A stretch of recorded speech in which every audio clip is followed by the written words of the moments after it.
Astrology. Let's first clarify what do we mean under the terminology astrology, because some people say astrology is telling the future in accordance with the constellation and coexistence of the different planets. This is haram in Islam. You cannot attribute any power, spiritual power, and associate anything to God.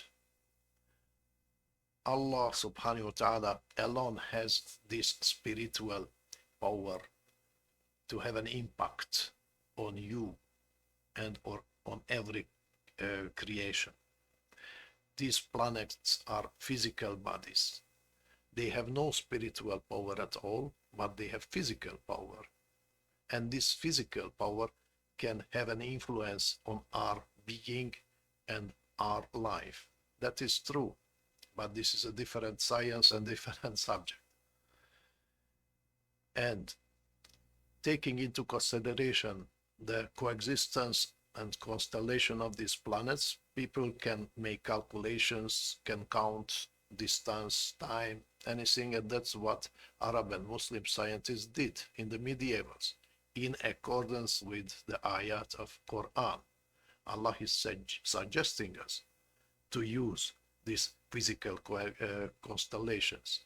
وَعَلَامَاتٍ وَبِالنَّجْمِ هُمْ يَهْتَدُونَ, and marks and signposts, and by the stars men guide themselves.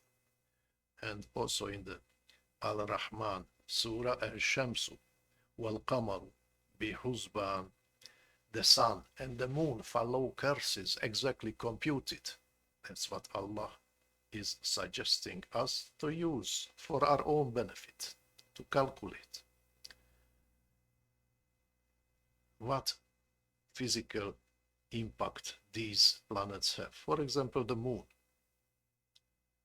If the moon is able to move and to influence the waters, the sea, and the oceans of the earth, causing low tide and high tide, how it comes it has no influence to your body when your body consists of 76% of water? Of course it has an impact. Also the sun has an impact on the electric and the electromagnetic waves, and even a simple asteroid can impact your life if it kicks your planet, your earth. Maybe we die all.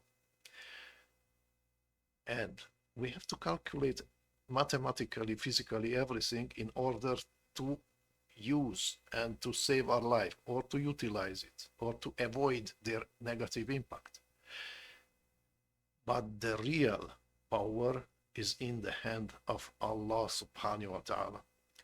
What can influence your life, but even Allah will not influence your life 100%, because He is giving you the free will in order to choose between good and bad.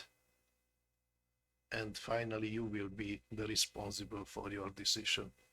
Wassalamu alaikum wa rahmatullahi ta'ala wa barakatuh.